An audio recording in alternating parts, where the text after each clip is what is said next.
What kind of market is this? It's where they make prahok, or fermented fish. What is special about this market? You will find a market like this only in Cambodia, since Prahok is very Cambodian.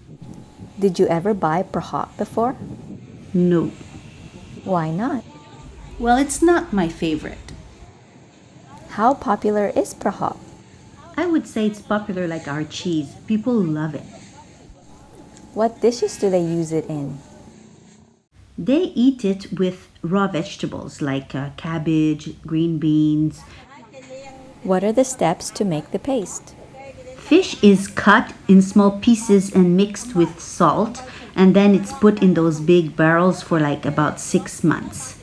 Do the locals buy it straight from this market, or is it sold through other means? Many locals like to make their own, and most markets sell it too. Can you eat it just by itself?